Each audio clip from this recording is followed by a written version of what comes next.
అత్యున్నత న్యాయస్థానం హైకోర్టు ఇచ్చిన తీర్పుతో పేద మధ్యతరగతి కుటుంబాలతో పాటు అనేక మంది మరి రియల్ ఎస్టేట్ వ్యాపారులు కానివ్వండి, చాలా మంది అందరూ కూడా మరి హైకోర్టు తీర్పుని స్వాగతిస్తా ఉన్నారు, సంతోషం వ్యక్తం చేసుకుంటా ఉన్నారు.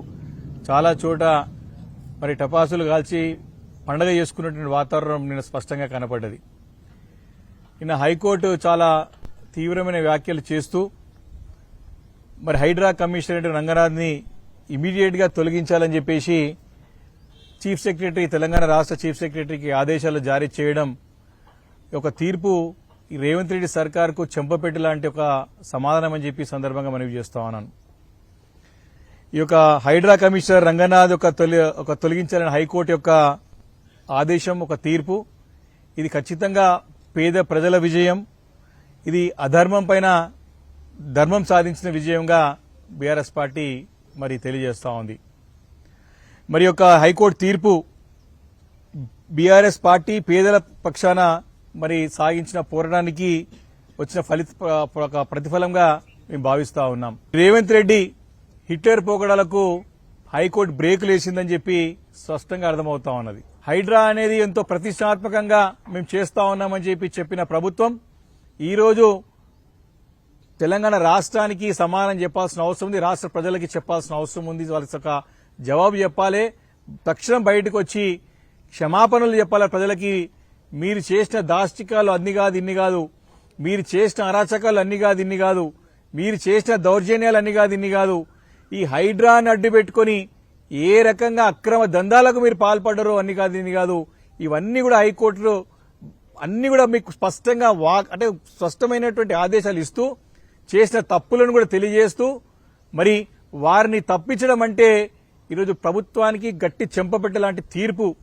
మీరు చేసే తప్పులన్నీ కూడా తెలుసుకోవాల్సినటువంటి సమయం వచ్చిందని చెప్పి సందర్భంగా మనవి చేస్తా ఉన్నాను. నచ్చిన వాళ్ళకేమో నజరానా, నచ్చిన వాళ్ళకేమో జరిమానా అన్నట్టు ఈ హైడ్రా ద్వారా మరి ముందుకు సాగినటువంటి సందర్భం చూశాం. ఈ హైడ్రా ద్వారా లాభం ఏంటంటే కేవలం ఒక గోరంత లాభం అయితే కొండంత నష్టం జరిగింది ప్రజలకి, తెలంగాణ రాష్ట్రానికి సందర్భంగా నేను మనవి చేస్తా ఉన్నాను. కాబట్టి ఈ యొక్క హైకోర్టు తీర్పుతోనైనా మరి బుద్ధి తెచ్చుకొని బుద్ధి మారి ముఖ్యమంత్రి గారు, మరి ఈ శాఖ నిర్వహిస్తున్నటువంటి ముఖ్యమంత్రి గారు మరి దాన్ని తప్పులు సరిదిద్దుకునే అవసరం ఉన్నది. ఈరోజు ముఖ్యమంత్రి గారు స్పష్టంగా చెప్పాలా, ఈరోజు నీకు అధికారి ముఖ్యమా, ఒక వ్యవస్థ ముఖ్యమా? ఈరోజు నీకు న్యాయస్థానాలంటే గౌరవం ఉన్నదా, లేకపోతే ఒక అధికారి నీకు జేబులో ఉన్నట్టు అధికారికి కావాలా? తేల్చుకోవాల్సిన సమయం ఆసన్నమైంది. తక్షణం మీరు సిట్టింగ్ హైకోర్టు జడ్జితోని ఈ గడిచిన 2 సంవత్సరాలుగా ఈ యొక్క హైడ్రా ద్వారా జరిగిన అరాచకాలన్నింటిపైన ఎంక్వైరీ జరగాలని చెప్పేసి కోరుతా ఉన్నాను. పెద్ద ఎత్తున దోపిడీ జరిగింది. ఈరోజు బిల్డర్ల నుంచి, రియల్ ఎస్టేట్ వ్యాపారస్తుల నుంచి స్క్వేర్ ఫీట్ లాగా వసూలు చేశారు, పర్సెంటేజ్ల ప్రకారం వసూలు చేశారు. చాలా మంది అమాయకులు, పేదలు కూడా, కొంతమంది పేద ఇల్లు కూడా కొడితే దౌర్జన్యాలు చేస్తే అడగలేక, హైకోర్టు ఫీజులు కట్టుకోలేక, పోట్లాడలేక పాపం రోడ్డున పడి బాధపడిన పరిస్థితి. వారి పక్షాన బీఆర్ఎస్ పార్టీ అండగా ఉండి పోరాటం చేసింది. కాబట్టి మీరు చేసినటువంటి ఒక అన్యాయాలు, అక్రమాలపైన ఖచ్చితంగా హైకోర్టు సిట్టింగ్ జడ్జితోని ఎంక్వైరీ కావాలా.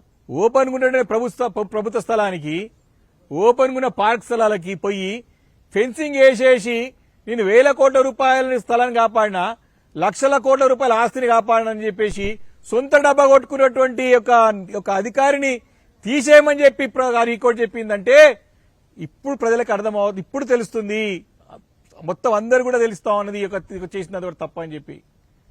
కాబట్టి ఈ సందర్భంగా ప్రభుత్వం ముందుకు రావాలి. ఈ హైడ్రా గురించి గొప్పలు చెప్పినటువంటి ముఖ్యమంత్రి ఎక్కడ తలదాక్కున్నాడో బయటకు వచ్చి సమానం చెప్పాలా.